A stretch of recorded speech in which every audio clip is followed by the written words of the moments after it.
Nosotros, hermanos, continuamos aún con la escuela dominical que hemos estado llevando durante estos meses, titulada Evangelio y Salvación. Hoy vamos a seguir retomando lo que es la santificación. Digamos que esta sería, por verlo así, la cuarta clase que hemos visto de la santificación. Ya con esta se espera concluir lo que es esta temática, para ya avanzar en las últimas dos, que serían lo que es la perseverancia y terminar con la glorificación, que esa ya sería como la salvación finalizada. Recordemos que hemos visto la salvación subjetiva, la salvación objetiva. Estamos actualmente en lo que es la salvación continuada, porque esta engloba lo que es la santificación, y como vamos, si Dios lo permite, la otra semana empezar a ver lo que es la perseverancia en cuanto a la salvación continuada, y vamos a terminar con lo que es llamémoslo la salvación finalizada, cuando lo que es la doctrina de la glorificación. Para terminar hoy con la santificación, vamos a ver dos últimos aspectos de la misma, que son, número uno, los enemigos de la santificación, y número dos, un par de errores sobre la santificación. Entonces, veamos la primera parte. Cuando hablamos de enemigos de santificación, una de las cosas que se dijo en la primera clase en cuanto a la santificación es que en el creyente aún hay pecado. La doctrina de la santificación obra bajo el supuesto que aún hay pecado en nosotros. Eso, si recordamos, se llama el pecado remanente. La santificación, dijimos que es un proceso en el cual nuestra condición moral se va alineando a nuestro estatus legal delante de Dios.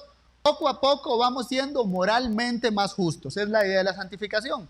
Pero como es ese poco a poco, es un proceso, ese proceso engloba lo que es lucha, la cual se opone a ese proceso de ir siendo moralmente más recto.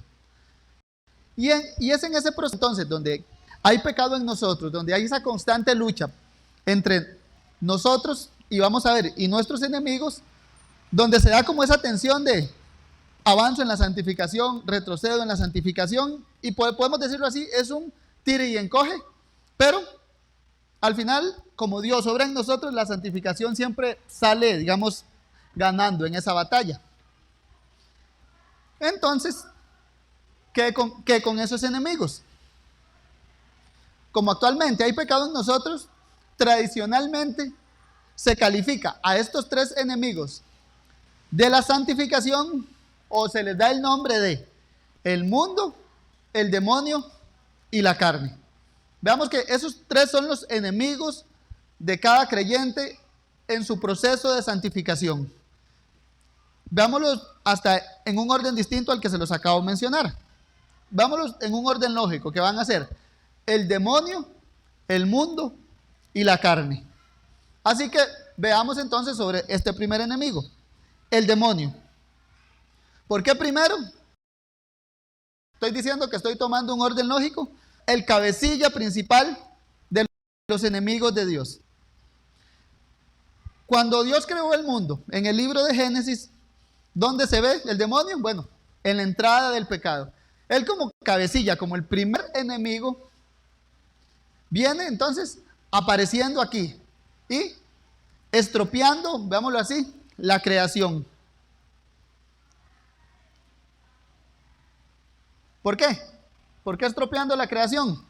Entendámoslos como Satanás tiene un odio natural hacia el ser humano, porque el ser humano, como lo vemos en Génesis 1:27, si gustan vamos a él, el ser humano fue creado a la imagen de Dios. De ningún otro ser creado se dice eso. A imagen de Dios los creó. Vamos a Génesis 1:27.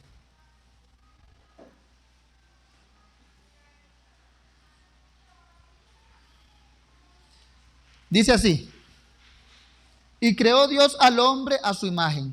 A imagen de Dios lo creó. Varón y hembra los creó. A pesar de que en la Biblia leemos sobre muchos seres, por ejemplo, cuando leemos sobre ángeles que tienen cualidades que hasta nosotros podemos decirlo así, que hasta envidiamos o las deseamos. ¿Por qué? Porque nos maravillan. Ángeles hicieron descender fuego sobre Sodoma y Gomorra. Nosotros no podemos hacer eso. A veces en nuestra indignación quisiéramos, pero no tenemos eso. Ya los ángeles frenaban ejércitos enteros, tal vez con hacer solo ruido de caballos o ejércitos. Otros ejércitos, ahí yo no voy. Pero literalmente no había ningún ejército.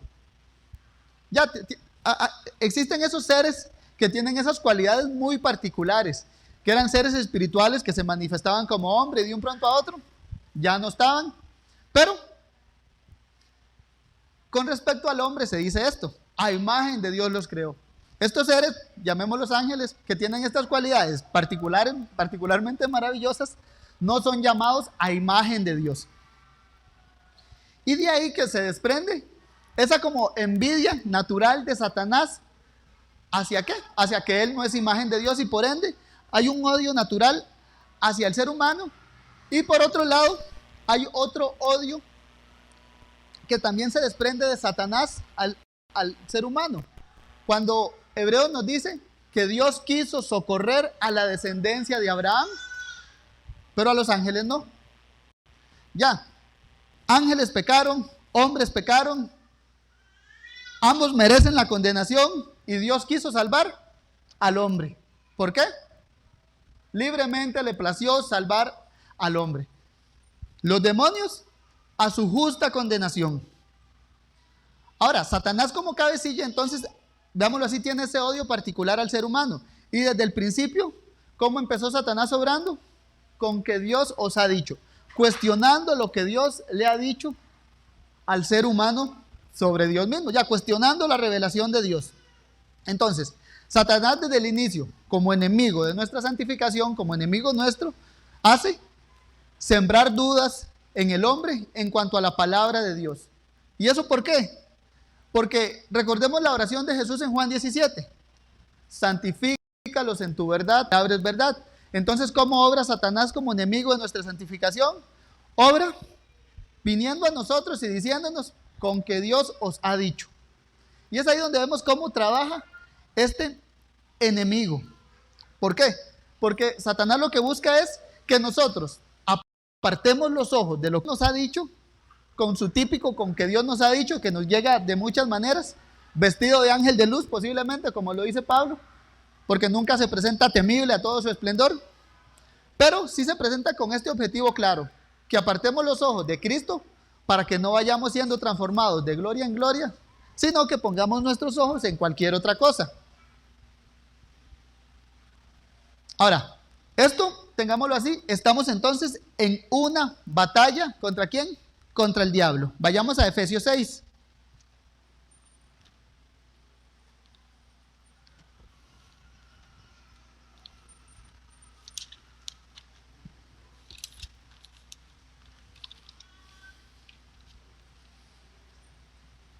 Efesios 6, versículo 11.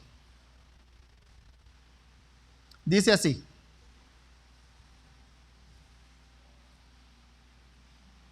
vestidos de toda la armadura de Dios para que podáis estar firmes contra las acechanzas del diablo. Quedémonos con esta última parte, que es la que ahorita me interesa. Estar firmes contra las acechanzas del diablo. El diablo es un enemigo que está constantemente al acecho. Ahí la imagen es como ese típico cazador que está acechando a su presa para, digamos, en el momento oportuno, en el momento, ¡pah!, atacó a su presa y acabó con ella. Esa sí es la idea con Satanás. ¿Está al acecho de quién? De nosotros los creyentes. ¿Para qué? Para que apartemos los ojos de Cristo, para que se abalance sobre nosotros y pequemos. Esa imagen de hecho se ve reforzada cuando el apóstol Pedro lo describe como anda como león rugiente. Primera de Pedro 5:8, lo leo para ustedes. Dice: sed sobrios y velad, porque tu adversario, veámoslo aquí, el enemigo, ya el adversario, el diablo, como león rugiente anda alrededor buscando a quien devorar. Ya, las acechanzas del diablo, ¿cómo anda? como león rugiente, buscando a quien devorar. En esto no se me olvidan a mí lo que siempre nos decía el pastor Alexander. Satanás no descansa, nosotros sí. Así que velemos y oremos. ¿Por qué? Constantemente anda al acecho nuestro para que pequemos. Entonces, con eso que nos quede claro, nuestro primer enemigo, Satanás. La actitud de Satanás en nuestro proceso de santificación es que nos desviemos de la palabra de Dios, para lo cual él anda constantemente al acecho. Segundo enemigo, el mundo. Cuando en la Biblia hablamos de la palabra mundo como tal, digamos, tiene dos connotaciones principales. Una que enfatiza lo que es ya la creación de Dios, todo lo que vemos, y otra que tiene una connotación un poco negativa. La primera, por ejemplo, entonces, la creación en general. Leo para ustedes Hechos 17:24, dice: el Dios que hizo el mundo y todas las cosas que en él hay, siendo Señor del cielo y la tierra, no habita en templos hechos por manos humanas. Esa es la primera connotación, la creación en general. El Dios que hizo el mundo y todas las cosas que en él hay. Ahora, la segunda connotación, y es ya cuando podemos verlo así como después de la caída, hay algo que se llama mundo, que representa todo lo que es opuesto a la verdad de Dios. Ahora, ¿qué características tiene esto, por ejemplo? Uno, que como acabamos de ver, Satanás es el cabecilla de los enemigos de Dios. Veámoslo así, entonces, Satanás es la cabecilla del mundo. Vayamos a Juan 12, versículo 31.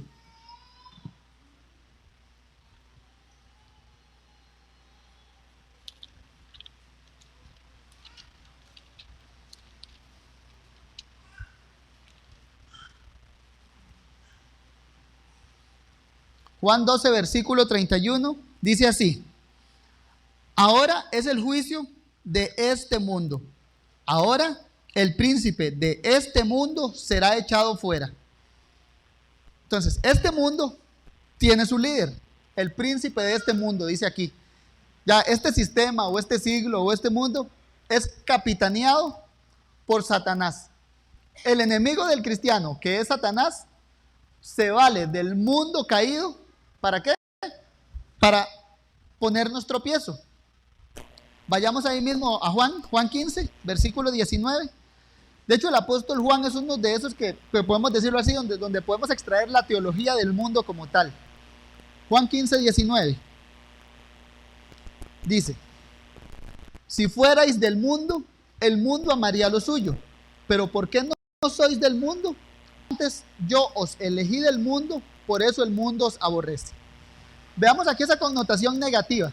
El Señor aquí no está hablando del mundo que Pablo nos decía en Hechos 17.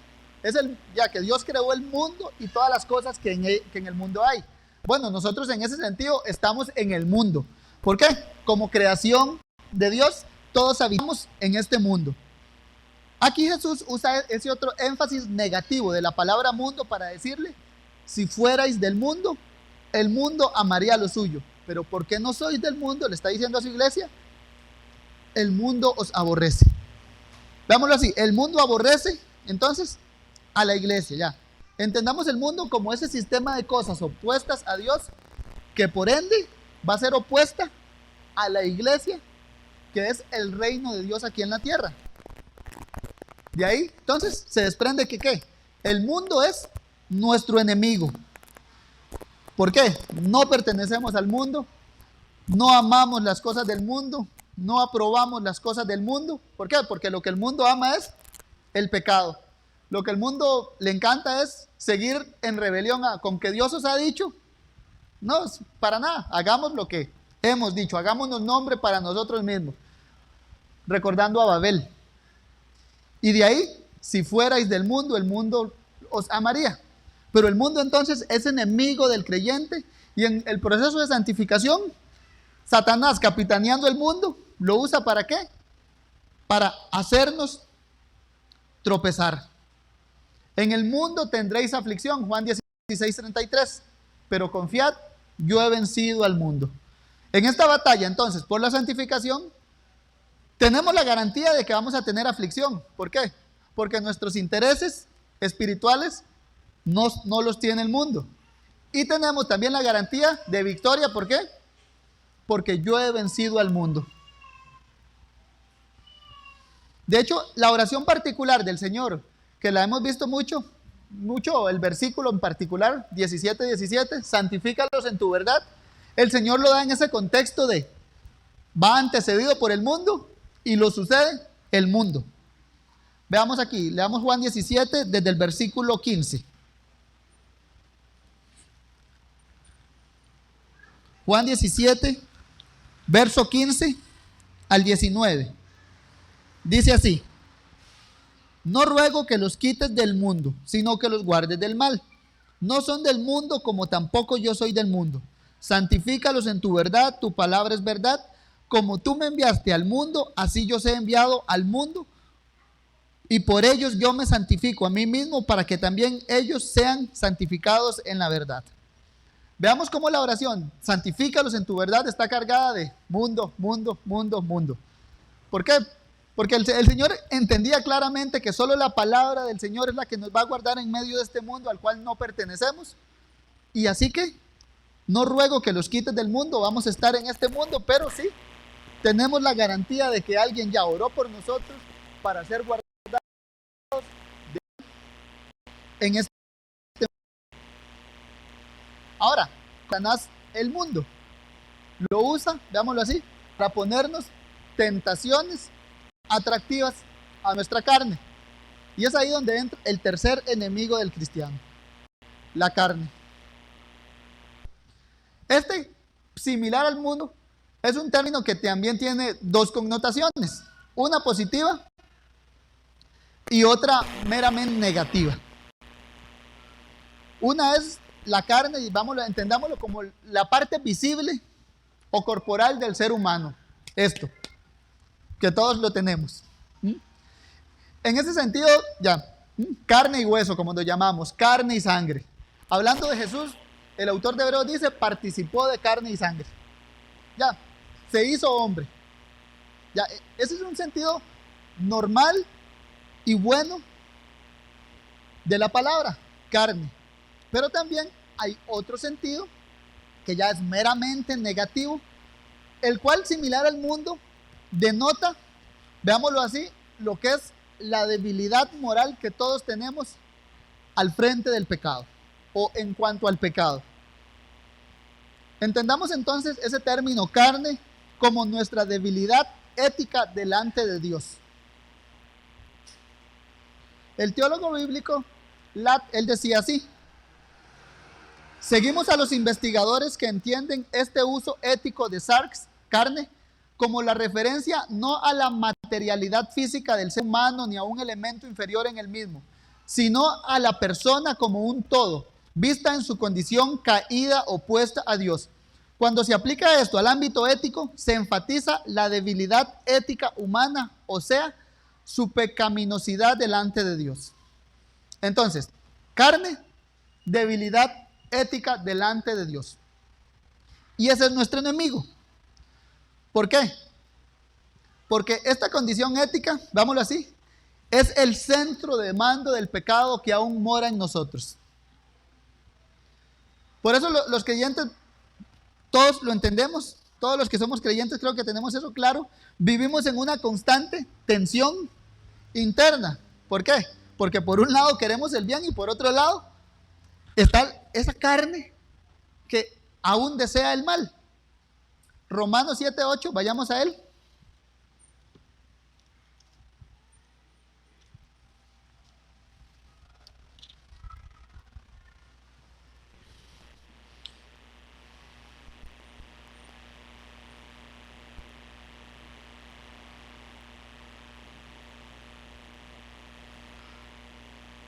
Siete 7:18.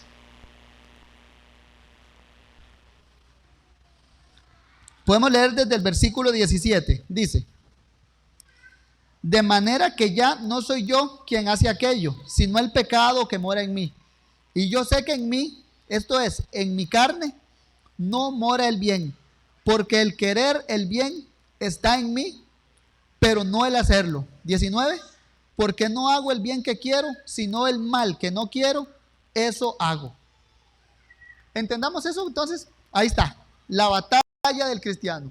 ¿Contra quién? Contra nuestra carne. El tercer enemigo en nuestra santificación. ¿Por qué enemigo? Porque tenemos el deseo de ser santos. Ya Dios lo implantó en nosotros cuando nos regeneró, nos dio un nuevo corazón y nos dio nuevos gustos. Nos gusta lo santo. Pero está ese enemigo que aún mora en nosotros, esa debilidad ética por la cual decimos como Pablo, yo sé que en mí no mora el bien. Y de ahí entonces Satanás usa el mundo, ¿para qué? Para que por medio de este mundo ponga tentaciones a esa debilidad ética, a esa carne, para que caigamos, para que nuestro proceso de santificación sea entorpecidos. Ya Satanás capitanea el mundo para que ponga tentaciones atractivas, ya, con lo que nos gusta.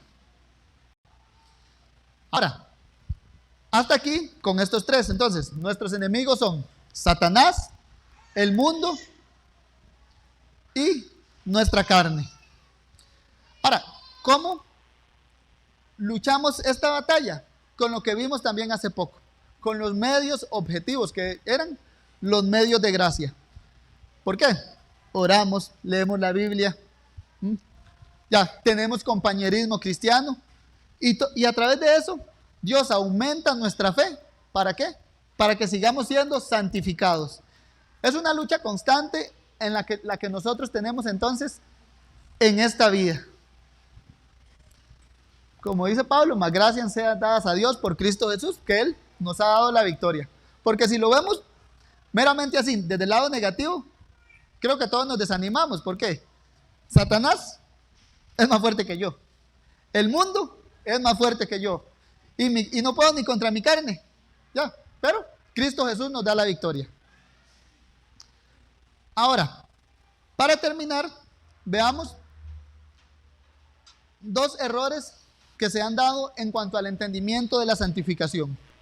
Se han dado más, pero creo que estos son dos errores de primera línea que me parece pertinente tocarlos. Uno se llama el antinomianismo. Palabra larga es ante la ley de Dios o antiley. Anti, en contra, nomos, ley. En contra de la ley. Antinomianismo. Algo que es contrario a la ley de Dios. Ahora, el planteamiento de los antinomianos, veámoslo, es sencillo. Dado que Jesucristo cumplió todas las exigencias de la ley, los creyentes ya no estamos obligados a guardar la ley de Dios. Ese es el planteamiento de ellos, sencillo. Ahora, esto, veámoslo así, tiene una consecuencia lógica, que es la que la veo como que afecta el proceso de la santificación. ¿Por qué? Porque desemboca en que los creyentes deban tener una actitud pasiva en cuanto a la santificación, ya que no deben estar obligados a guardar la ley. Y por ende, ¿cómo obedecemos a Dios si ya no debemos obedecer la ley? Si ya los creyentes no estamos obligados a no robar, a no mentir, a no adulterar. Ahora, lo que debemos entender es que, como dijimos, la santificación es un proceso en el cual nuestra condición moral interna se va alineando a nuestro estatus de justicia. El estatus de justicia es la ley de Dios. ¿Qué es lo que es justo? La ley de Dios. Entonces, nosotros para alinearnos a ese estatus de justicia, ¿qué es lo que hacemos? Obedecer la ley de Dios. Entonces, el antinomianismo es peligroso por eso, porque si no hay un patrón de justicia al cual debamos obedecer, no hay ley de Dios, somos meramente pasivos en el proceso de la santificación y esto desemboca en lo que se llama quietismo. De estar quieto. Y básicamente es que los quietistas afirman que yo no debo hacer nada, sino quedarme esperando a que Dios ponga en mí el querer como el hacer. Y como yo no siento ese querer, no lo voy a hacer. Ahora, a esto replicamos que, uno, es una realidad que los creyentes sí somos libres de la ley, pero somos libres en cuanto a su maldición. Gálatas 3:13 dice así: Cristo nos redimió de la maldición de la ley, hecho por nosotros maldición, porque está escrito: maldito todo el que es colgado en un madero. Ahora, ¿qué con esto? No debemos olvidar que Cristo nos redimió de la maldición de la ley, de la pena de la ley. El día que de él comiereis ciertamente moriráis. Ahí está la pena de la ley en un reglón: la muerte. Ahora, Cristo nos redimió de la muerte y nos hizo libres de esa pena. ¿Para qué?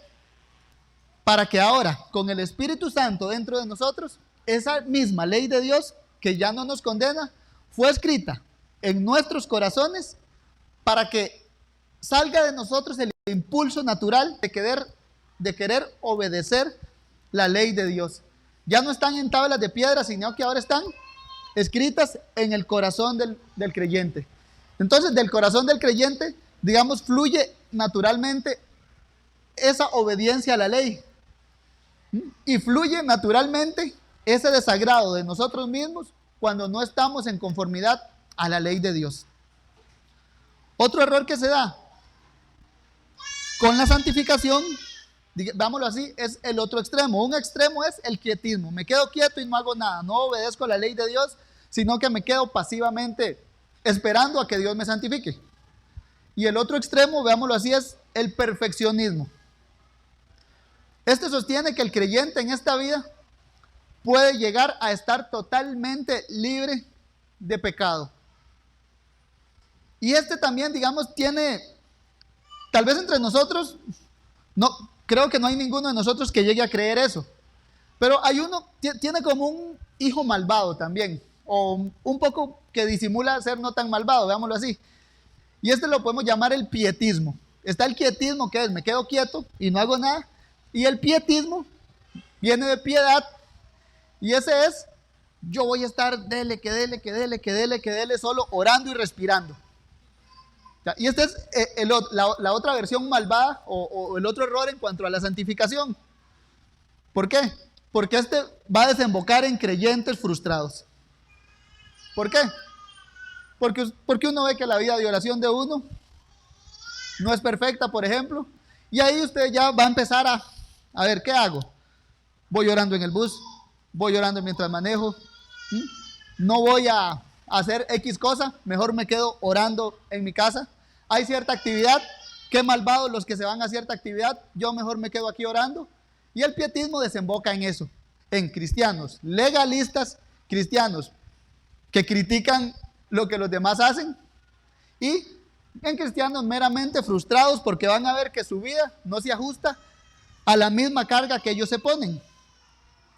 Ahora, en cuanto a eso, afirmamos que la Biblia nos enseña que todos pecamos. Santiago 3:2 dice así: porque todos ofendemos muchas veces. Si alguno no ofende en palabra, este es varón perfecto, capaz también de refrenar todo el cuerpo.